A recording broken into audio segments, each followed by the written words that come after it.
Ce webinaire, en fait, c'est un condensé, on va même pas parler de condensé, c'est un survol du rapport qu'on a établi à plusieurs, je vais y venir, qui portait exactement ce nom-là. C'était vraiment parler des leviers d'innovation dans le design et, j'essaie de trouver mes mots en français, mais dans le design des avions et des moteurs, le tout pour décarboner l'aviation commerciale avec l'objectif 2050 que l'on connaît tous.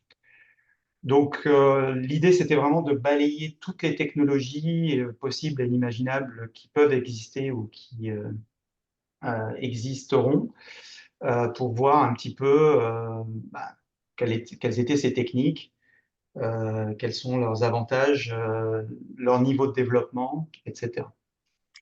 Désolée Patrick, je te coupe. Quelqu'un souhaite en fait que la présentation soit faite en anglais dans le chat. Donc, Okay, okay. No worries, we'll switch to English. ok, thank you.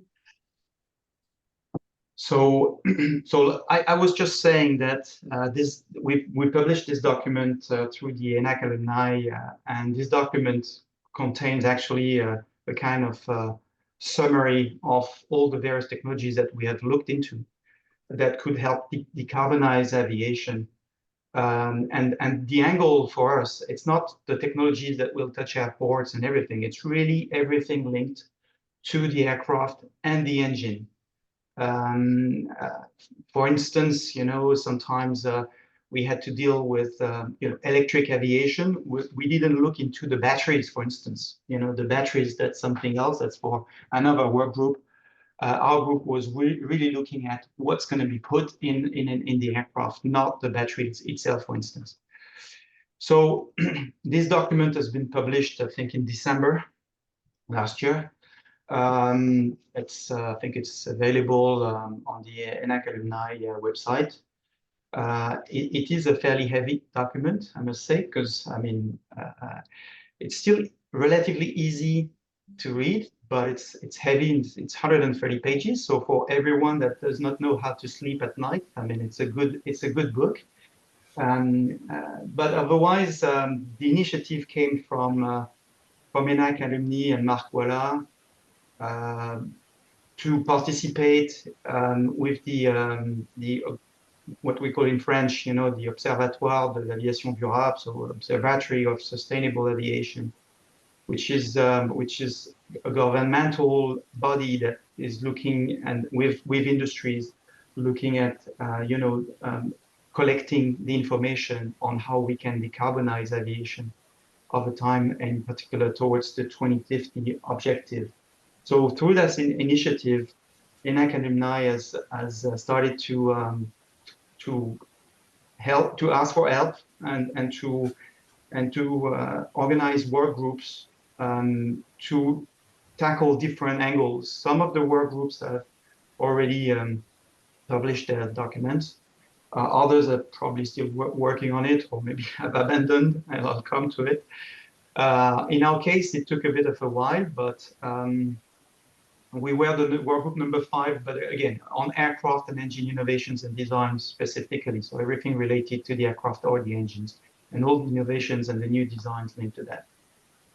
So this work group, we had a few co-writers in this work group. So Serge is with me in this call. I was coordinating the group.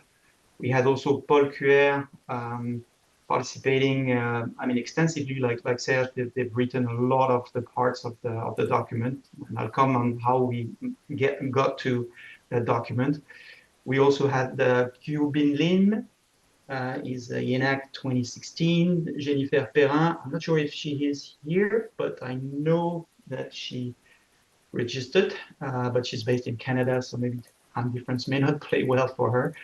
To maybe working. And Jean-François Petit also participated, is one of the professor at IENAC, and it helped us. We had the good support from the school, from IENAC, of course. So the parameters, we had to give some restrictions because otherwise it would have gone to all sorts of places. So we looked into only commercial transport, nothing military in particular, or other like general aviation kind of things, although there are things happening there that, of course, could grow into commercial transport, but we really looked specifically at commercial transport. We looked also at the airplane only, and with that, two things, like I said, just the airplane or the engines, nothing around that. So airports was another work group, and even SAF, for instance, was another work group. We touched a bit on it, for the consequences on the airplane. But every time we had to deal with something like that, when we dealt, for instance, with new fuels like hydrogen, we did not look into the economy of hydrogen and the production of hydrogen. We looked really on the consequences of hydrogen in an airplane. And airplane only, we didn't look at other things like helicopters in particular, or airships, or anything flying. We really looked at on the airplane. The methodology, well, for us, for the group. C'est bon là? Ouais, on dirait, ouais. Sorry. Ouais, c'est ça. Ça, mais Someone, j'ai pas enregistré, mais. Non, mais je sais pas, il doit y avoir un même bouton. someone has not cut the mic. Sorry. Can you put on mute, please? Vous pouvez mettre en sourdine parce qu'on entend tout. Je Merci. l'ai fait en fait. So the methodology for the report was to identify the various levers, and mainly we've looked into scientific and industrial publications, everything that was public. We did not look into other things. Some of us could have had access, in particular myself, I know I could have had access to industry knowledge from my company or other companies we've been working with. But of course, we all constrained by NDAs. Yeah, we all constrained by NDAs and things like that. So we could not reveal those things. Of course, it's part of what we know, but we have synthesized and compiled all this information and tried to popularize it to a certain extent, explaining the science behind, not getting into a too deep level of science, because first of all, most of us were not experts on those things. We were just collecting that information and trying to transcript it into an understandable manner. But also it would have been not a 130-page book, it would have been a 500-page book if we would have gone into a too big level of detail. So we remain at a certain level, not easy sometimes to judge if the level was adequate or not, but that's what we tried to do. The difficulties we had, well, that's the first one, to be honest, and I was the coordinator. It's difficult. Serge was one of the first one and remained until the end. But of course, all this was based on giving time for this. We were not paid to do that. Volunteering. It was volunteer work. It's absolutely volunteer work, and of course work. Personal life and everything. Some of the initial participants had to, change, and others came in. So it has fluctuated like this, but we've been lacking, and that's why it took so long. It took almost 2 years to do it, to finish it. We were not enough to tackle that amount of work, to be honest. We've been on average 3 or 4 when we should have been 10 for this. So anyway, long story short, we're here, and the reports got published, but it's been a bit of a roller coaster for this. And the difficulty, the other difficulty, it's what I said, it's the access of the industry research and findings. This has been sometimes difficult to find publications. We knew things, but to find public documents that we could use as references was not that easy sometimes. So there are things where, of course, if you're in certain companies, Safran or Airbus or other manufacturers like this, you probably have research teams that know way more on some of these subjects that what we can have transcribed. But the idea is not, again, to have an expert dialogue with this, but was to provide a view, a consolidated view to the Observatory of Sustainable Aviation of all the technologies that are there and what are their level of maturity and so on. So again, we're just going to go and walk through this. We're not going to go on every subject. We picked a few. The document is organized in two parts, more or less, and then subsections. One part is about what we call continuous development, or so that's all the technologies that have been existing that we continue to push forward to a certain extreme. And the other one was really on alternative fuels that will completely sometimes change, the whole propulsion systems and even shape of the plane, actually. So we've split it like this. One part is really everything linked to kerosene and all the different changes linked to kerosene, and the rest is for the alternative fuel. So we picked a few. So I suggest we go through some of them. Again, it's going to be super top level because we're not going to go into any details. It's in the book, so if you want, you can read it. And I'll start there and pass on to the floor to Serge. But on the gear to profile, okay, everyone knows about this. It's flying. It's in service. At least on single eyes. The idea was to look at not only this, but for wide bodies and ultra high bypass ratio engines. So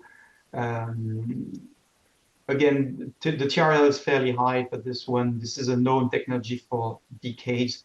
Implementation has been made, and the time frame, it's like I said, the timeline is already there, and we expect further push on this, and the fuel reduction is closer to 15%, 20% than 1%, but that's what we get with that kind of technology. The next steps, probably open rotor. This is when you induct the fan of an engine, and you put, in simple terms, right? And you move it from the compressor part to the back, to the turbine part. You see the pictures. That's much better than any description I can make verbally.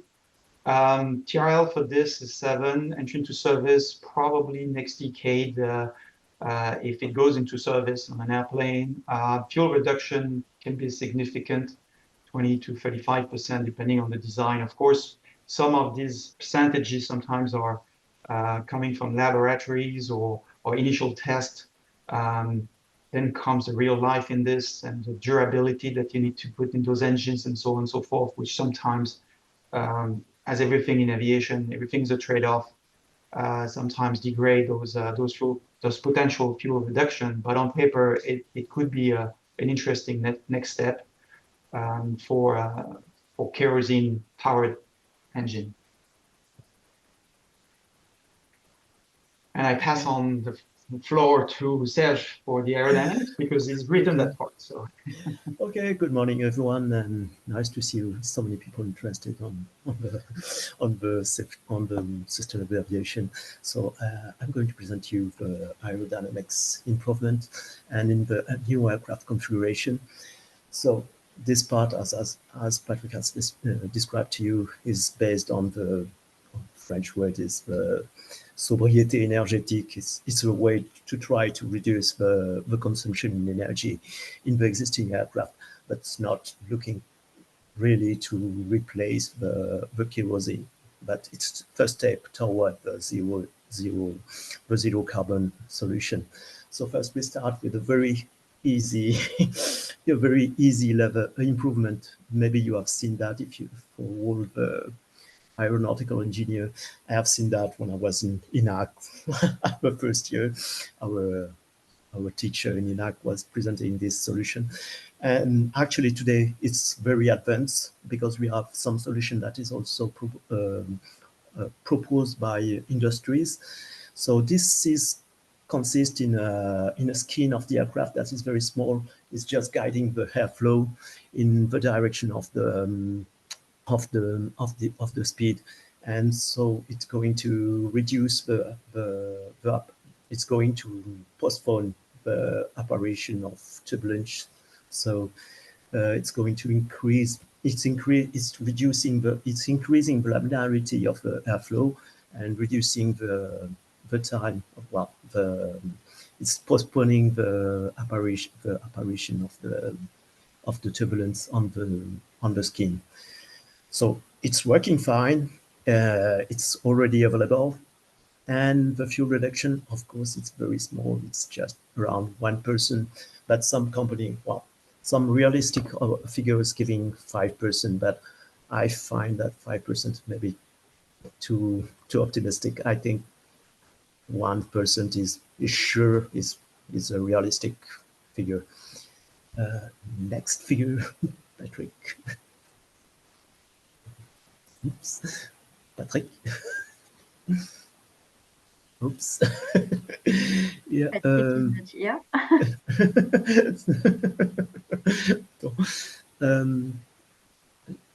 Patrick is is off maybe. Oh, okay. Yes. So next one is another work on the laminar flow. As you know, the laminar airflow is producing less friction drag than turbulent flow. So working on maintaining this laminar flow is reducing the drag of the friction drags on an aircraft. So this is one of the solutions that was inside the report. It was consisting on an aspiration of the boundary layer. And with these systems that was experimented on a lot of flying labs, we could expect to have something like 5% off. This is a realistic figure because some figures giving much more is expecting much more fuel reduction, but well, I think 5% is something the most realistic figure. And of course, for this solution, you have to use a pump inside the aircraft. So when the fuel reduction that is given here is also taking into account the energy used by the pump. So, well, it's on the flying laboratory, and also in the ground laboratory, this solution was working fine, but for the moment we did not export that in commercial aircraft. So there's still a lot of work to do on the research, and the timeline expected is the 2030s. Next slide, Patrick. Okay, so now we are going to the aircraft configuration. So what do we have currently on the aircraft? It's just consists on cylinder and wings. The cylinder is just containing the payloads and passenger. The wing is used to produce the lift. So the main idea of this aircraft is just to replace the cylinder that is just producing some drag but is not producing any lift. So the cylinder is replaced by a airfoil. So the cylinder, this part of the aircraft is going to produce also a lift. The main problem on this subject, on this solution, is that maybe when you were a kid, you used to inflate some balloon. You know that balloon like to be spheric or cylindric, but you never have a balloon that is flat like that when it's inflated. So there is a lot of structural effort on the aircraft just to take the form of a cylinder. So there's a lot of reinforcements that have to be set inside this fuselage, this lifting fuselage, just to make it robust against this kind of effort. So there is also some other obstacle with the evacuation in case of emergency, because as the wing route is bigger and it's completely integrated to the location of the passenger, there is very few place left to escape from the aircraft. So we have to analyze some new solution to make the people go outside the aircraft in case of emergency. Those solutions exist, but it's just the beginning of studies. So for this reason, you have a TRL, which is the maturity of the solution. It's very low, it's around 1 to 3, and the availability of the solution is not before 2025 and maybe 2035. So I think 2035 is more realistic. But the fuel reduction is very interesting, because in this case, you could have something like 30% of fuel reduction. Next slide. Okay, so this is the box wing. It's a very interesting, look like very new concept, but it's very old, because I think Prant has imagined this in the 1930s, at the beginning of the previous century. But at this time they did not have the technology to the technology to do this, to fly this kind of aircraft. But today the sense has improved. So well, there is a program called Parsifal that is working on that, and well, there is also some structural problem on that, because as you see, this kind of wing has to resist to some turbulence and some structural effort. But the project Parsifal is working fine on that, and well, of course, there's a lot of research work to do on that, but that's the reason why the TRL is expected to be 1 to 5. But the fuel reduction is also very interesting, because you could save something like 20% of the fuel, and the timeline is it's much more than the previous solutions, around 2035 to 2040. And yeah, this is another axis. We have to work on that, but there is a lot of work and investment in terms of scientific research to come to this solution. Next slide. Okay, so this is the stress breast wing. Actually, it's not a new aircraft. And for your information, Boeing is working on this configuration. And actually, this solution was there was a French aircraft that was flying, was called the Hurel du Bois. It was a French company that has operated this kind of aircraft with propeller, of course.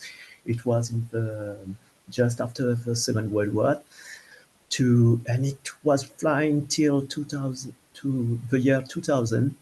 The Hurel du Bois was good aircraft, but actually they did not win the competition against the Caravelle, because at this time the speed of the aircraft was much more interesting than the fuel consumption. So, well, this aircraft was not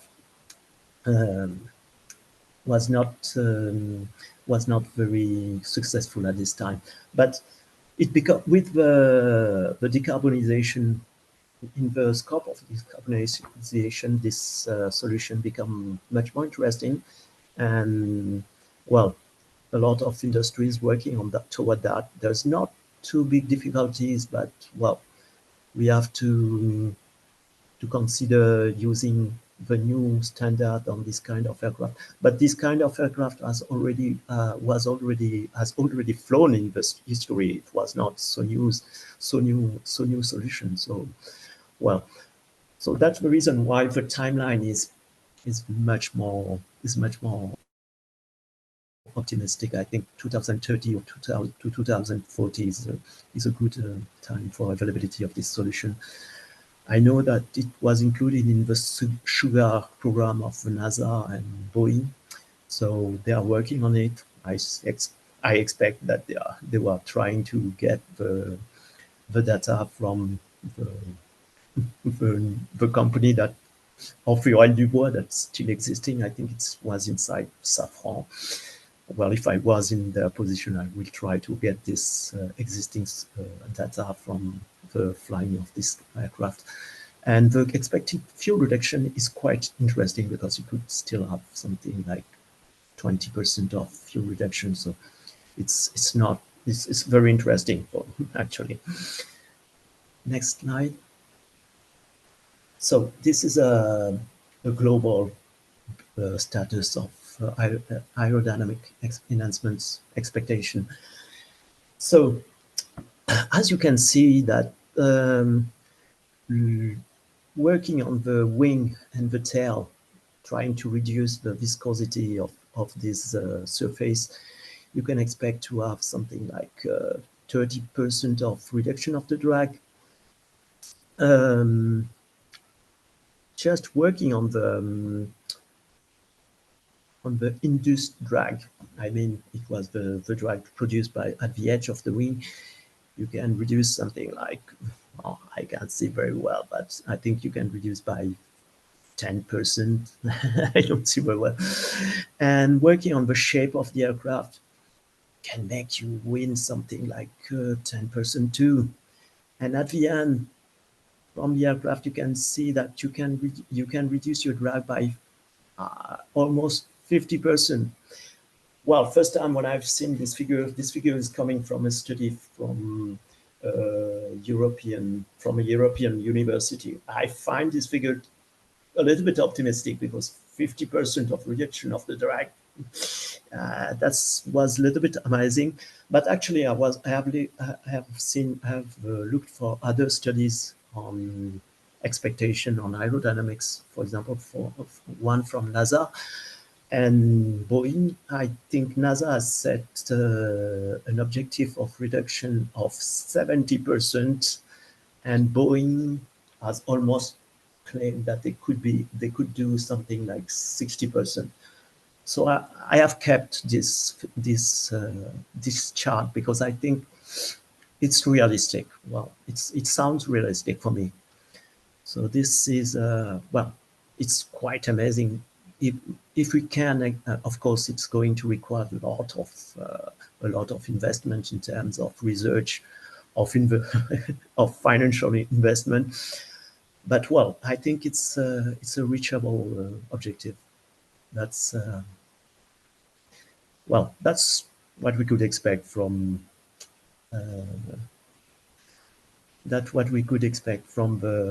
aerodynamics. Maybe okay, thanks, Serge. I think the next one's for me. So we move on to alternative fuels. Again, we're going to go fairly quickly on this. There's way more on those technologies in the document, but we looked at fuel cell and with batteries, but fuel cell propulsion based on hydrogen supply. This is basically relying on an electric motor connected to a fuel cell and generating the power, the electricity, and the fuel cell is converting H2 into electricity, basically. So there's a lot of advantages. It's been looked at. It's a known technology. This is nothing new here, but there's a lot of companies that are looking at this as we speak, including us in their ZEROe program. So the TRL is again, the difficulty is not linked to the fuel cell. Actually, I mean there are difficulties with the fuel cell, but particularly all the stack and everything in the fuel cell, all the systems within the fuel cell. But it's more around the fuel cells also because you have to deal with hydrogen in an airplane, and whether it is to feed a fuel cell or directly feed an engine for combustion. There's all sorts of issues with hydrogen in terms of volume, in terms of leakage. So and I think the effort has to be concentrated more on the fuel itself than maybe on the motor. The motor, there's different kind of electric motors and all sorts of research to have better efficiency on those motors, but it's a combined list of difficulties here. So every block is known. We know how to fly an airplane on hydrogen. It's been done in the past for a few prototypes and stuff like that. However, in combining this and in the environment of commercial aviation, with all the cycles that an airplane needs to do and so on, and the durability of the time, that's of course a challenge. Timeline, 2030 again, that's probably for small airplanes, very small regional airplanes. Potentially, I would even push it to 2035, so to at least to a certain level of capacity. Pure electric propulsion, that's basically running the engines on batteries. We know how to do it, and some of this technology is already existing for small airplanes, for general aviation airplanes. It's flying. The difficulty does not necessarily rely, I mean, it relies on two aspects. It's on the batteries themselves. The energy density in the battery is not where we need it to be, and meaning that they are very heavy. And if you want to power large airplanes with this, it's going to be a struggle. And unless there's a revolution on the battery side in the next 20 to 30 years, I don't see any airplanes beyond 100 seats being totally powered by battery. And then you've got also the problem of the recharging and etc. And then the second problem is also the power of those electric motors, and you can compensate that to have multiple motors on a wing or on a surface or on a plane. But again, they're not completely. They're not at the level where they should be to power large airplanes. So it's an application that we see for regional aircraft and short haul, but beyond that, a few more studies and breakthrough will have to take place. Serge, you wanted to do this one? Yeah, okay. So as Patrick has talked about here about the hydrogen in fuel cell, but we could also use the hydrogen to hydrogen combustion directly. So the hydrogen is burned with oxygen of the air. So this is used already on the space industry, but it's not usable by aircraft, because in the space industry it's just used for one time. The rocket is using one time the hydrogen combustion, and after that it's not used because the booster is lost for most of the time. But for aerospace industry, we need some more cycle and most robust engine that could be used almost for 20 years. So this is a big challenge for us, but we have to think about that, because we have accumulated a lot of experience in terms of in the space industry, and could be interesting to consider this solution. And there is a lot of research that is talking about that, because, the electric engine is very limited in terms of power. You can have something like 10 megawatts on an electric engine at most for the moment, but for a hydrogen combustion engine, you could have something that is very comparable to a kerosene engine. So it's very interesting to work on this solution. So, there is a company that is considering this kind of engine. I think it's a UK company. They consider, of course, normal aircraft, but they also consider hypersonic aircraft, also suborbital aircraft, which sounds very promising. Wow, the timelines in 2040, wow. I think it could be late 2040, maybe just 2050 could be just that time to have a zero carbon engine. Of course, the TRL is very low because the research, there is a lot of research that need to be undertaken, and of course there is a lot of challenge in this kind of engine because you have the storage of hydrogen that is a big. It's very difficult, and also one thing that I haven't noticed, I didn't know when this engine sounds very obvious for me because it was flying on the rocket, but the problem of embrittlements, it was very new for me.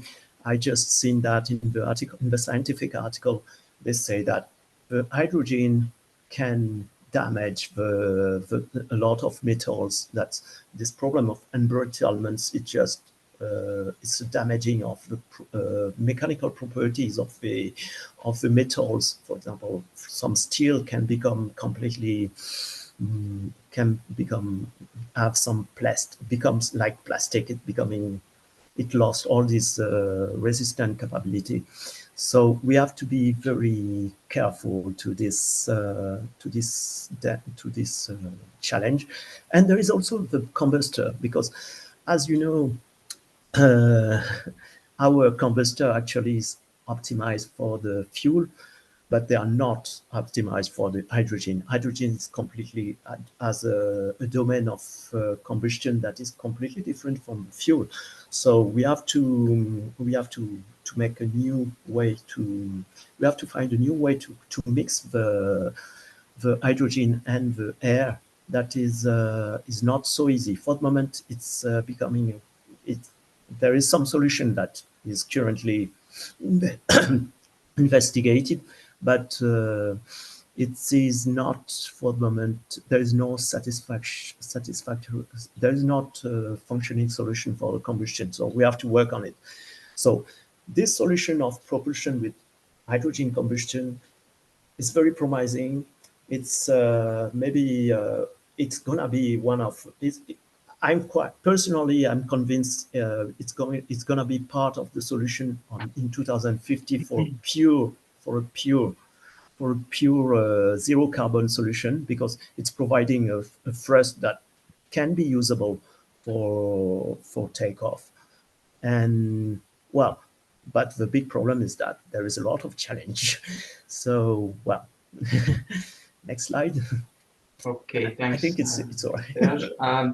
So I'll take over from there. As you can see, well, we've just browsed fairly quickly and just touched the surface.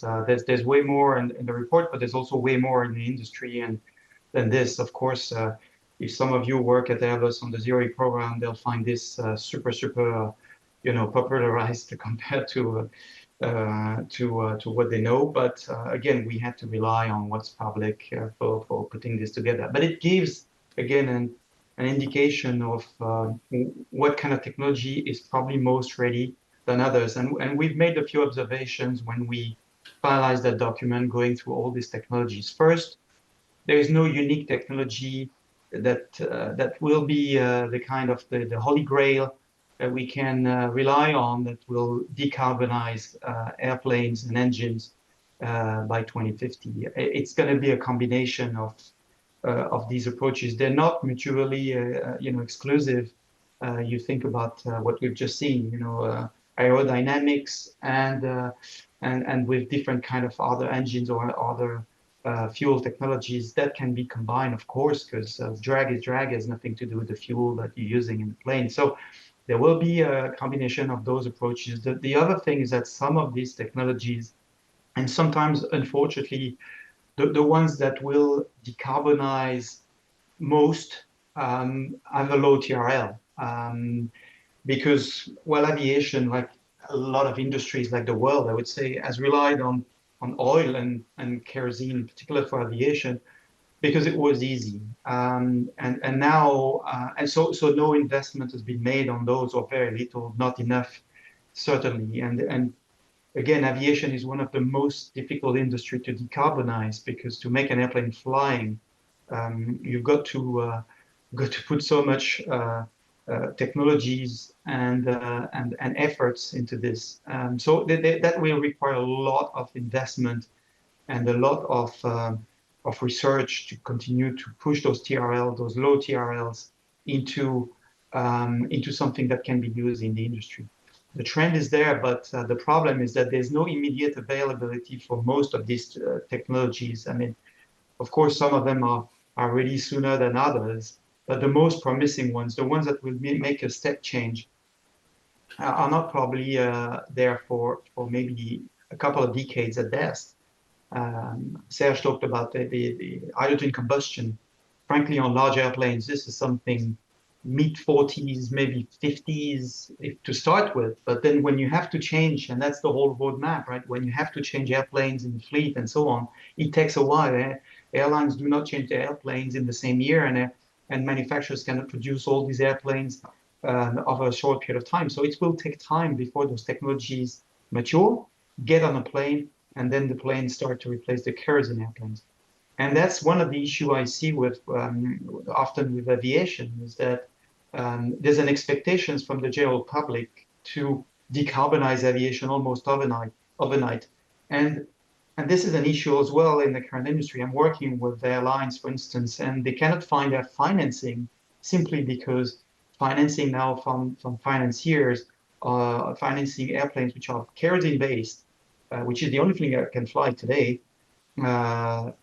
is not seen as sustainable. So we have this thing where there's a lot of pressure from society, from the financial world, but at the same time, there's a huge amount of investment that will be required. And even with that, we're going to have to wait until these technologies can be mature enough to be put on an airplane. So that's something that will need to be addressed in terms of communication, I think, in aviation. So we need a strategy and a roadmap for this. That's what we envisage as the next step, to be honest, with that document, is to also to try to see if we can turn it into a roadmap, or a team can take it and turn it into a roadmap. We've put some of the timelines given in the industry, but we need to put some realism sometimes. Sometimes they're very optimistic, some of these timelines. And we know that not only you need to have the technology available and mature for an airplane, but then it needs to be certified and so on. So it takes a while. So, but a roadmap would be fairly useful from that document, identifying all the technologies, moving it, transforming it into a way to reach the 2050 objectives. The conclusion of this is that, well, from this report, we can already identify a few research axes which can really build a realistic way to remove carbon from commercial aviation in 2050 or beyond. Again, there are short-term solutions. You think about SAF, it's touched in the document. Again, we're not going into the production of those new fuels, so we don't elaborate so much. But in an airplane, it's drop-in fuel, so you just use it as kerosene. But again, I personally think that by 2050, emitting emissions, even if these emissions are completely reusing the carbon that they are emitting, this will not be seen as good by the society. So at the same time that we have short-term solutions like maybe SAF or others, we need to build a roadmap towards 2050 and beyond, so aviation gets fully decarbonized, but not like net, like zero, carbon emissions. Then we need to increase the maturity of those projects. We just mentioned this. Some of them are promising, but they're very low TRLs, and a lot of money will have to be put in this. And that should lead to kind of elaborate a sequence of evolution of the industry, depending on the respective timelines until 2050. There's the SAF, then there's what else is after? Is it hydrogen? We're also touching in the document on other potential fuels like ammonia and others, even nuclear You'll see why it doesn't work. I'm not going to elaborate, but there are certainly, a sequence of evolution that the industry will have to consider to reach 2050. So next step, again, like I said, this roadmap is a logical step. If a team wants to volunteer, that could be the next stage after this. Industry, states, scientific research, financiers, everyone needs to be involved in such a roadmap at a larger scale. And it should include the output not just of our work groups on the plane, but the other work groups that have worked on other kind of fuels or the airport side or all sorts of other aspects of how to decarbonize aviation. With this, I'm stopping here. Taking a bit more time than anticipated. Sorry about that. I think we have 10, 15 minutes maybe for questions. So please there go are ahead. several questions in the chat. Romain, Mathieu, Jean-David, and Aswaraya, do you want to open your microphone to ask directly your question? Romain, for example. So let's start. Yeah, I see. So Yes. it's in French. So it's good. It's for Serge. Concerning the natural laminarity TRL8, is it easy and rapid from an industry standpoint, from an industrial standpoint, and what kind of acceptable cost? Yeah. So this is a acceptable cost. Well, there was some laminar device that was installed on the 777 from Boeing, but it was a passive one.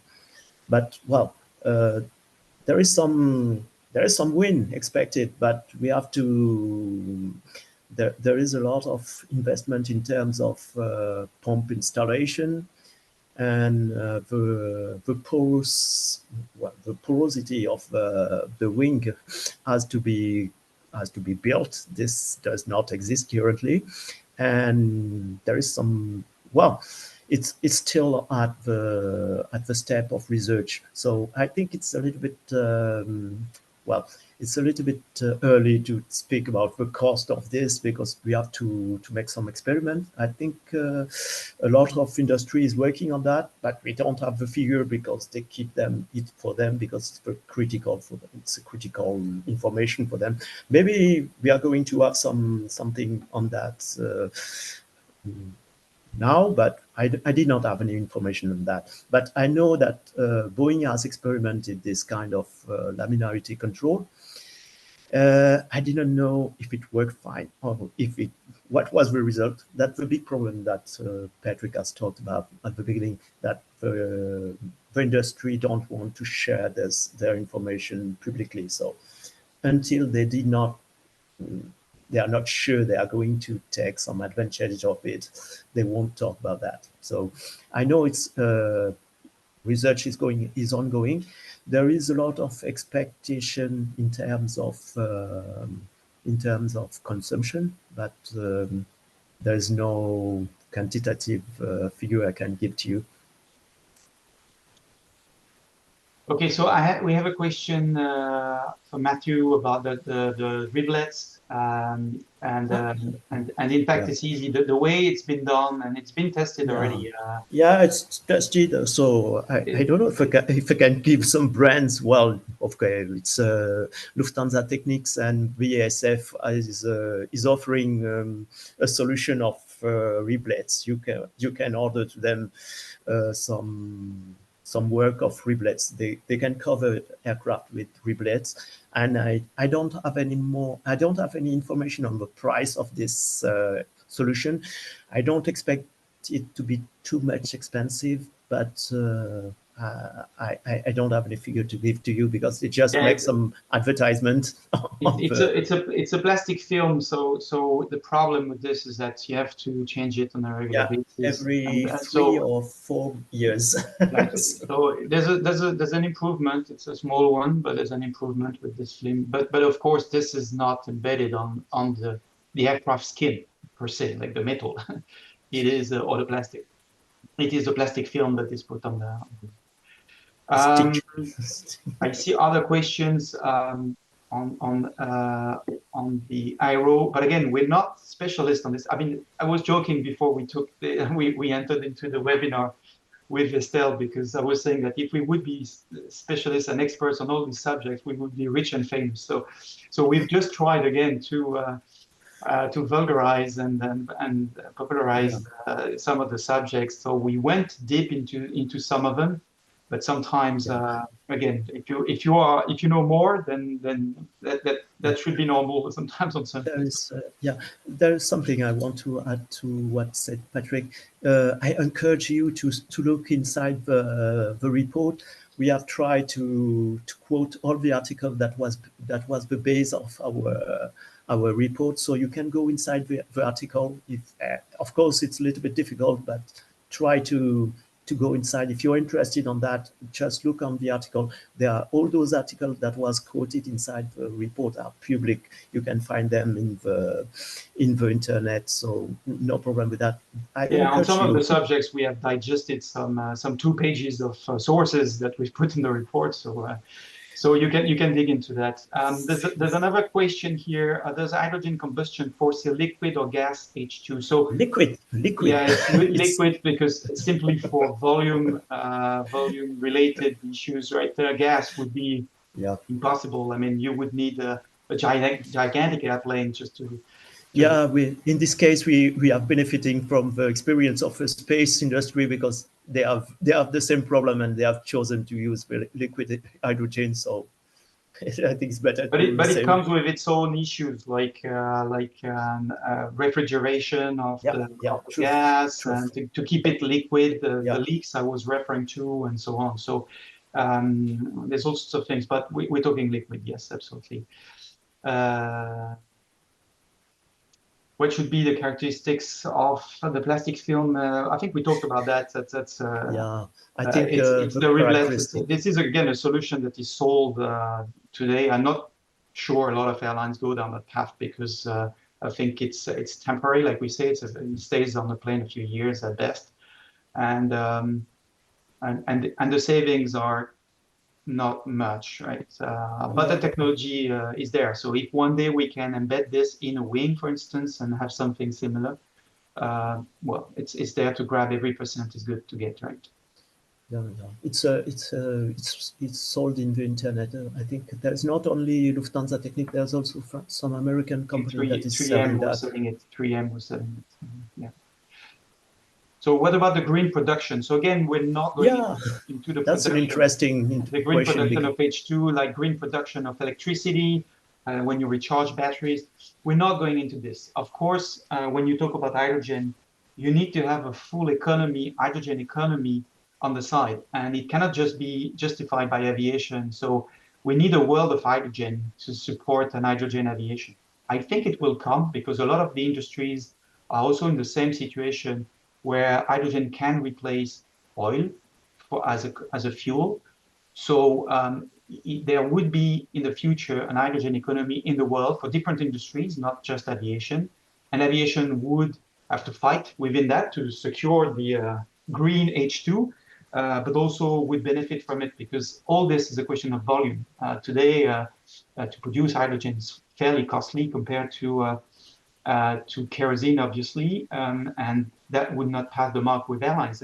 No airlines would be able to survive with the cost of H2 if we had the technology. So there's a whole subject on the production, the distribution, and the economy of those new fuels outside, but it's not covered by the report. Again, we really looked only at the plane and the engines and everything related to that, not everything beyond or above. And like we did not look also into all the operating procedures that airlines can adopt to save fuels and all this. This is part of another work.